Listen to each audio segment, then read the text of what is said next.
So how I usually like to start these conversations and these episodes is about an individual's journey. And usually when I speak to people, they're doing something very impactful and basically might be their life's work in a lot of different areas, right? They're dedicating years of their life to it, a lot of time, a lot of effort, a lot of long nights and days. So I always love to start with sort of the origin story and how, that light bulb moment goes off a little bit and they see an issue and they want to solve it through a certain mechanism that they want to create. So just talk about the origins of News Story and a little bit about what it is exactly. Sure. So the origins of a News Story come after a trip that I took to Haiti a couple years after the 2010 earthquake. Mm-hmm. And when I went down there, it was actually for another startup that I had that was not a charity, it was a for-profit startup. And we were going to give a little bit of the money we were making back to a charity. And so that's how I kind of got exposed to extreme poverty, especially in international development.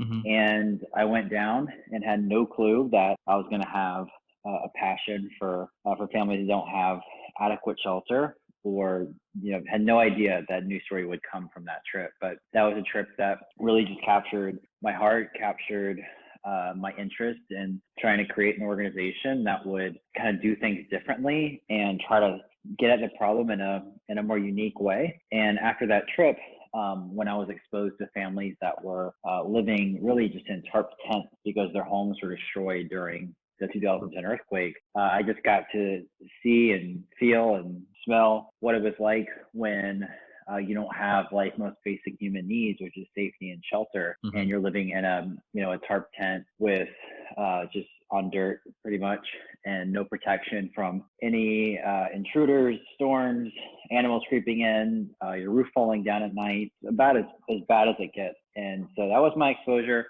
And I kind of came back, and I was pretty young. I was 24. And I didn't have experience in the nonprofit world really at all. And so I didn't think about starting my own organization. I tried to go find other organizations that I could get really excited about. Right.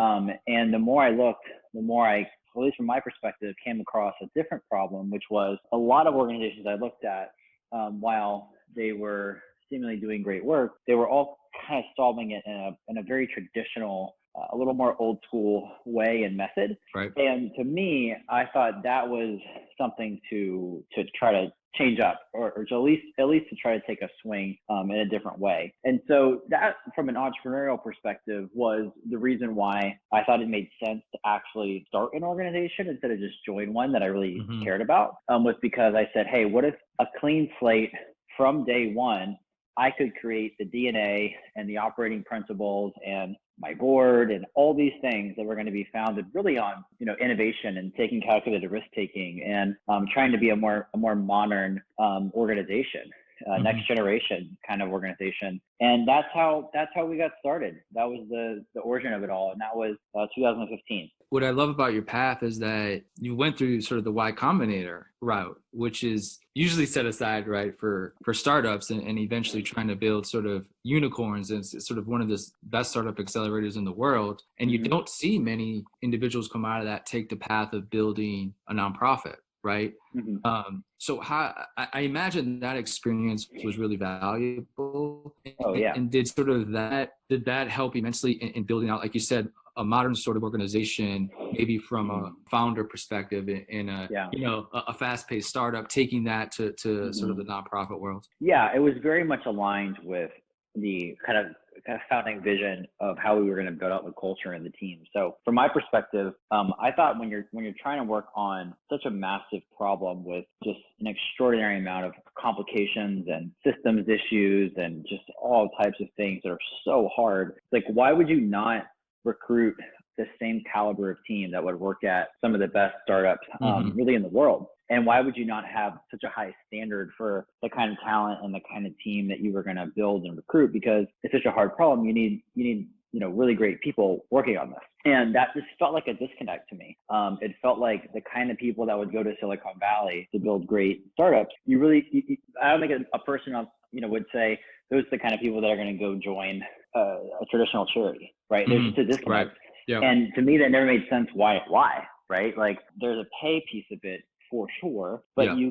there's other ways to offer, a really great experience aside from pay. And I think you could pay people well, but that's a different conversation. And so that was part of the founding vision. And so Y Combinator was, really just an accelerant to what we already had planned. So when we got in there, that then helped us get really our first core donor base, which mostly were folks in tech or venture capital, given just Y Combinator's network. Yep. And then from there, we kind of, started recruiting our first few team members that also somewhat came from the startup or technology world. And then it just kind of snowballed from there. And then of course we do international development. So we need people that are excellent at international development as well, which we got from the beginning too. But yeah, your DNA and how you start, the good news is that if you're an entrepreneur or you're, aspiring to start something, you get to control that. Yeah. And once you start, things get set pretty quickly.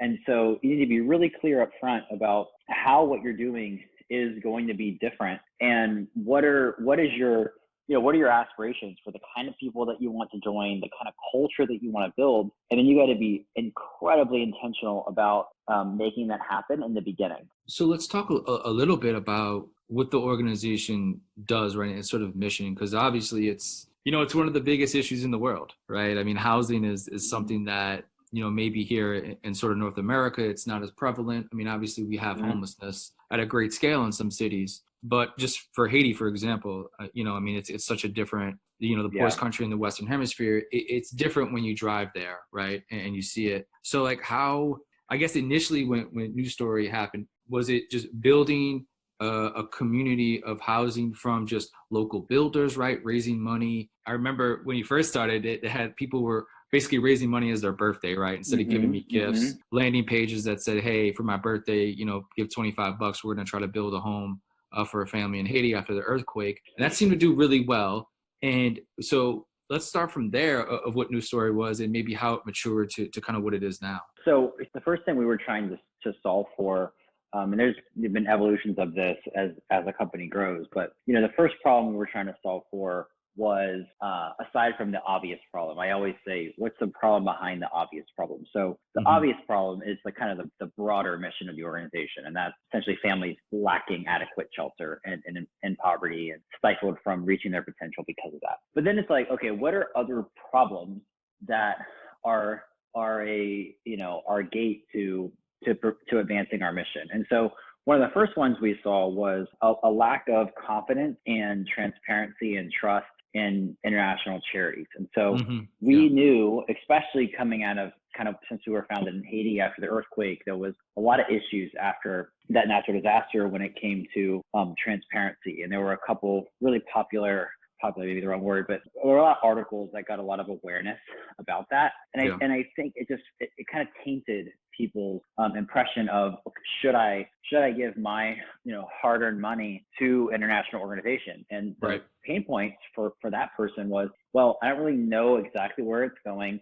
I don't know what percent is actually going. I don't know if it's actually going to make an impact. I don't know what the data will be. And it just feels somewhat like a black hole. And that was kind of the status quo. That's what people expected. And so in the very beginning, we said, hey, we want to triple down on creating a more transparent and better donor experience, because we thought if we could do that, we could unlock more philanthropic money to ultimately build more housing. And so that was how we first started. And we made an online platform that would directly connect donors to the families that they were going to help. It was like a crowdfunding kind of campaign where you could see the family, you could see how much the home cost. We put up every single cost that went into the house, so it was very transparent about what you were funding. And then when the family moved into that new home, our local partners took a quick little video, and you could see the end result of what you helped create, and 100% of your donation would go towards building that house.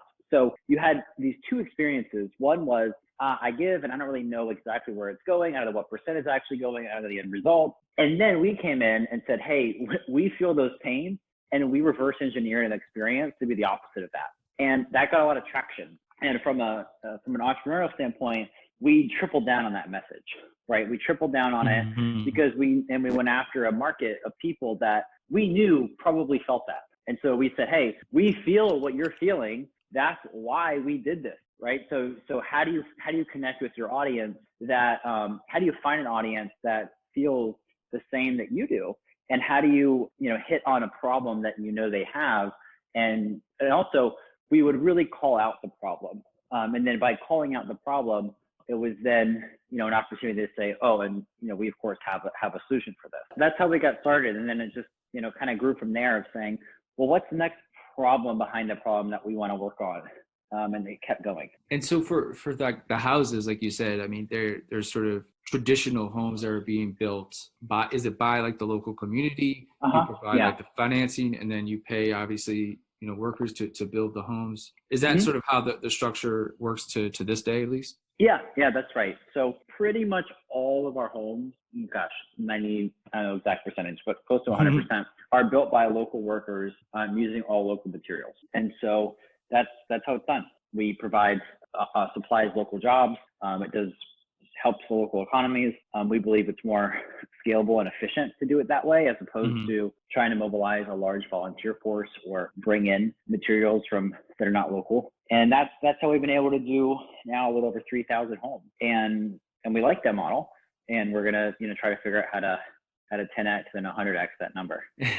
And do you think the 3D element of things can be the catalyst to 10x that? I kind of want to dive into a little bit of that and see where we are within sort of the 3D, printing homes era, because I think that is an interesting way where we could solve maybe some of the domestic homeless issues too.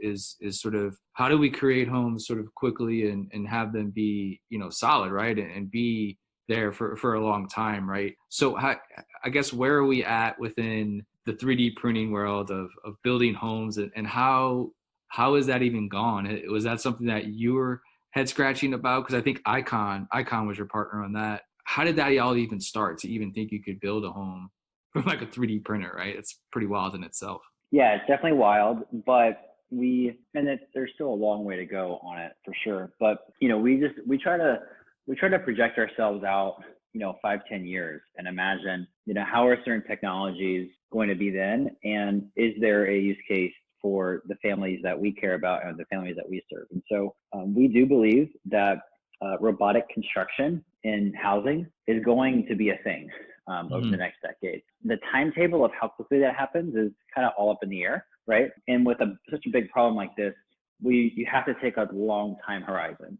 Yeah. It's this constant dichotomy of, you of course want to act with urgency, of course people are suffering, so you want to help now. But if you only focus on helping in the short term, you're not going to come up with the, kind of like quantum leap breakthroughs that we believe you need to put a bigger dent in the problem long term. So, this is definitely a longer term play and bet for us with 3D printing and additive manufacturing. It's a really advanced material science that's being used. And we were familiar with 3D printing, robotic construction. I was fortunate to come across an extremely early stage startup called Icon. I got introduced to their founders, and we hit it off. And News Story became their first partner, their first R&D partner. And we said, hey, we believe this is a risk worth taking. We are not going to bet the company on it, but we're gonna give it a good swing for sure. And we took that risk, and fortunately, it paid off so far. Where we ended up creating the first 3D printed house in the U.S. We then went on to, in 2019, create the world's first 3D printed community of homes down in Mexico. And it was a good start. There's a very long way to go, but that was some of our thought process on it. We always like to have, longer term, big picture, more risky, but if they work, could change everything bet. And then of course, we still want to have a very consistent direct impact quarter over quarter.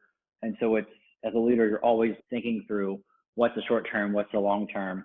And, we don't focus 100% on either one. It's always kind of a back and forth. Yeah, no, it's an amazing, I guess, idea. And then I guess the one question I have with whether it's, automation within, driverless cars and 3D homes, right, is because we just kind of touched on the effects that, you're actually employing people locally, right, through building of the homes. And would the eventual, maturity and technology in building homes take away from that, right? Is there a balance that can be struck where we don't lose those jobs in building these homes because, these robotic sort of buildings become, so efficient to build and produce? Is there a way we could still, keep the local jobs, right, but still have scale in building homes? Our answer is it's both. We think that you're always going to need manual labor to build homes at scale. We think that you don't have to have manual labor building 100% of the home. We think that you should take out as much of the manual labor humanly possible. So, and you ask why? Well, the answer is because you need a lower cost house. And to get a lower cost house, labor is a big piece of it. And if you could do a home for a lower cost, well, then in theory, you could do a higher volume of homes. And so you're still going to have job. You're always going to have, we believe, you're always going to have manual labor on housing. You have to lay the foundation. You put on the roof and the doors, plumbing, all of that stuff, right? It's going to be done manually. And so we are trying to find innovations that can do a large chunk of the home construction process that can be automated or can be done at a lower cost. And will it take some jobs away? Probably. But to us, it's way, way, way more important for families and children that are living pretty much in life-threatening conditions, to have a safe home where they can actualize their potential and grow up in and actually have a chance to live out their dreams, as opposed to, helping a construction worker make a little extra money. Yeah, so for sure. We think that you can do both.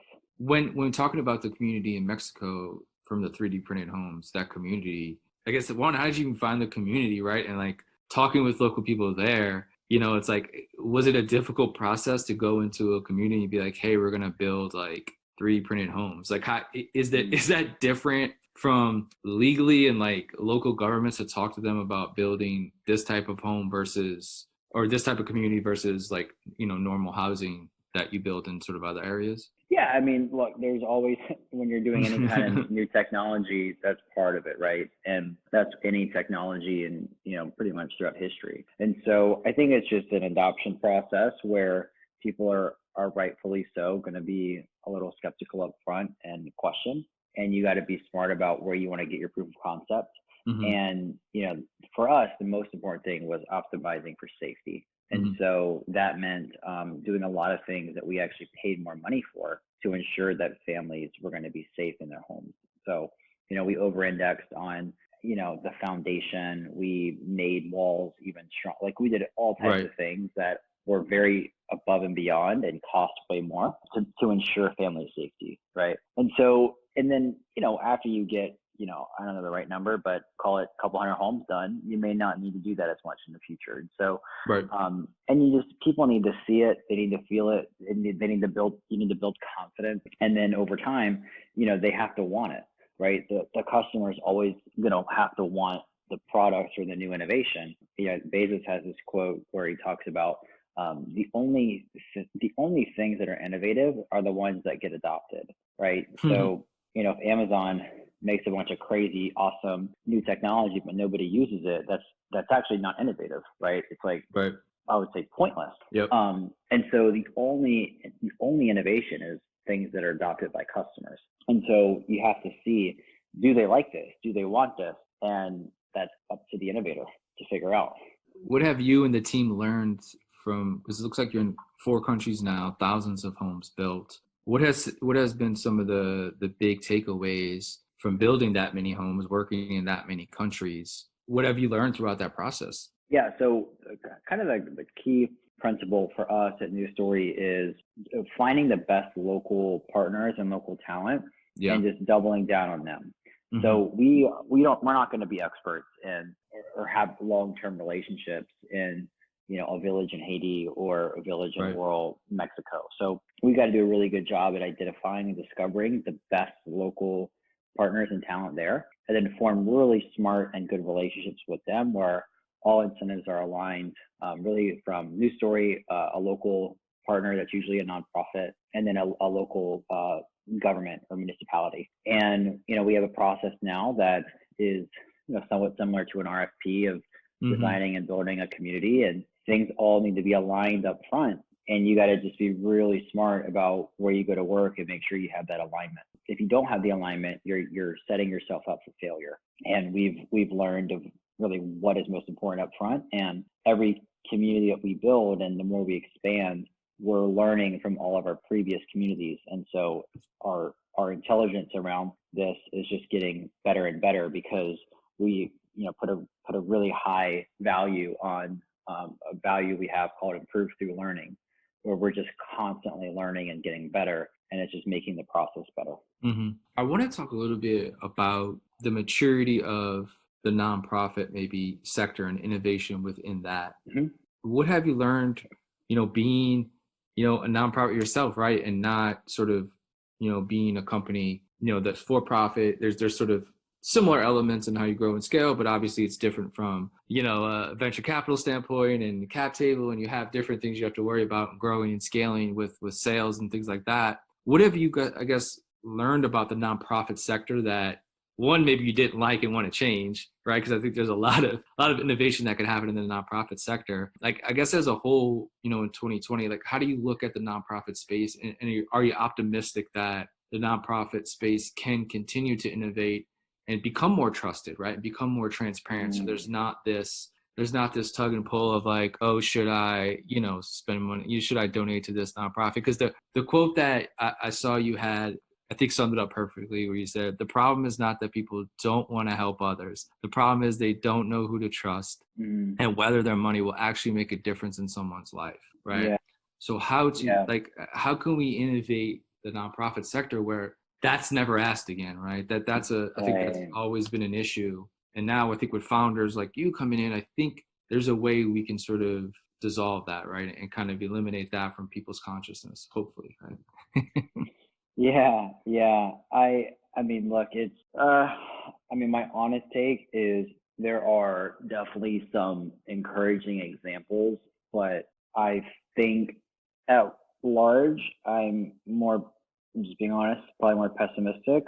The biggest gap, one is talent, and how do you incentivize great talent to join these orgs that are capable and competent of creating things that really scale and work? So I think that's problem number one to solve, and that has all to do with, how people think that folks that work at a nonprofit should be compensated. It's how, more old school board of directors are put together, and they've known one way for the last 25 years, and like, are you really going to change it, and how would that be perceived? So that is probably, in my opinion, the number one thing, if you got right, would create more impact and scale for these problems, right? Like, it's like if you were trying to work on a better financial access tool to help families in poverty get certain kind of loans, right?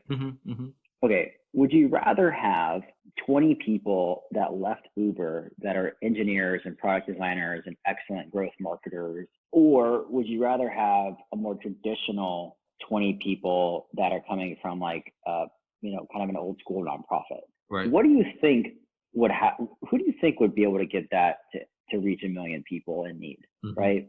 And would it be worth paying the team coming from Uber, I'm not going to know exact number, but 5 times the amount that you would pay the other group? I would argue 100%, right? Like, if your end goal is getting to 1 million people and doing it quickly, like, how do you set up systems and incentives and alignment and expectations to do that? And I think, especially in America, charities and nonprofits, you say it and people just have a certain image that comes to their mind. Yeah. And they think volunteer, nice people, actually not all. I'm stereotyping what a lot of folks would think or say, which is, of course, as we know, not always true. And I actually don't believe it's that true, but that's what they'll think. And they'll think, oh, they need to be paid, a smaller amount because I'm giving there.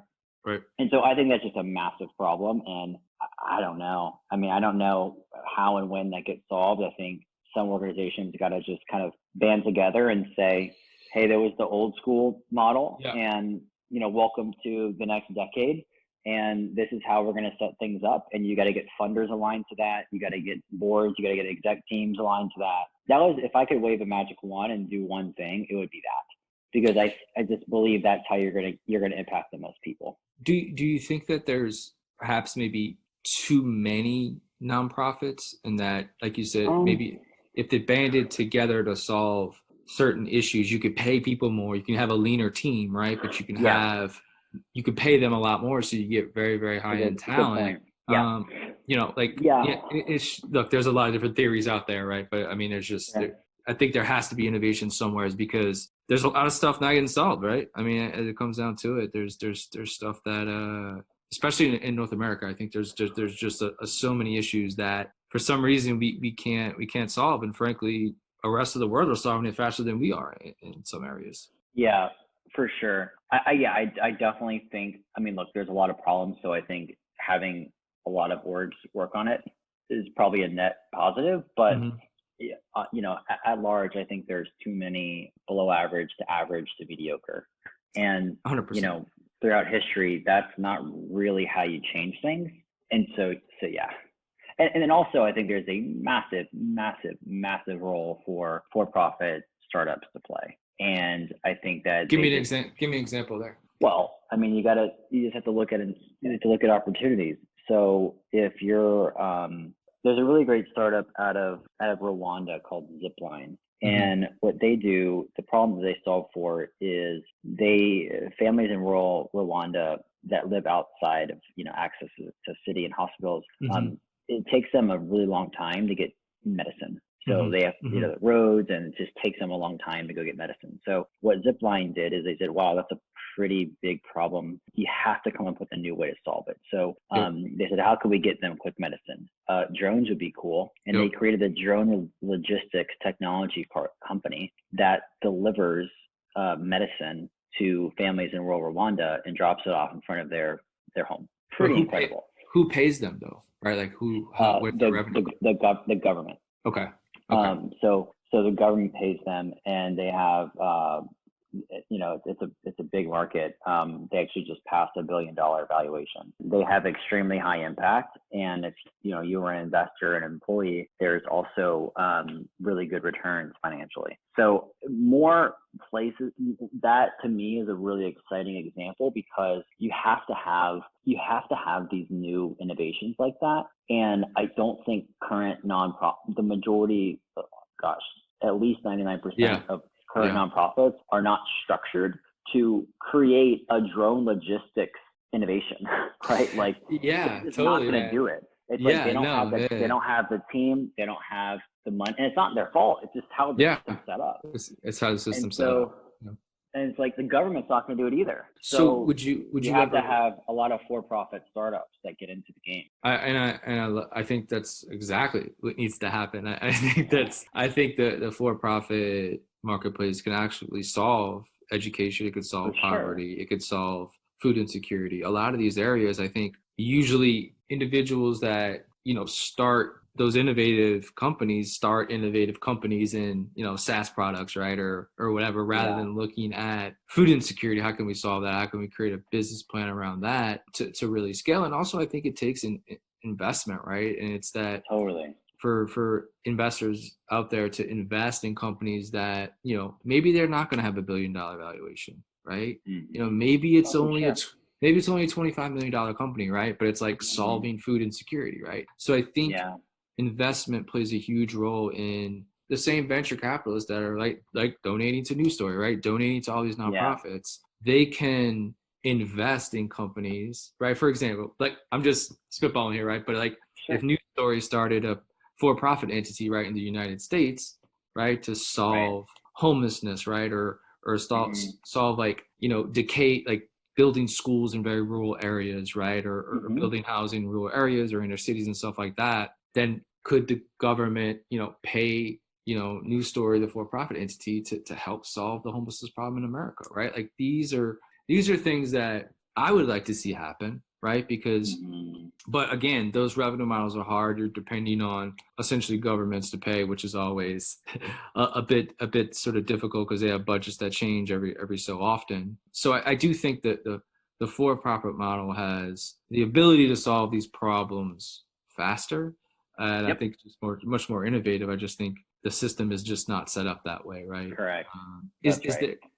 is there, and I'll wrap up here soon, I promise, but is there a way that there can be sort of to me, I look at the 501c3 and sort of the innovation around legal statuses where maybe there's a nonprofit status that actually does pay taxes, right? Maybe it's just 1%, right? But it's something, but they still get the tax benefits, right? The donors still get some things, but the nonprofit pays a little bit of taxes, to where there's a sort of a hybrid model a little bit.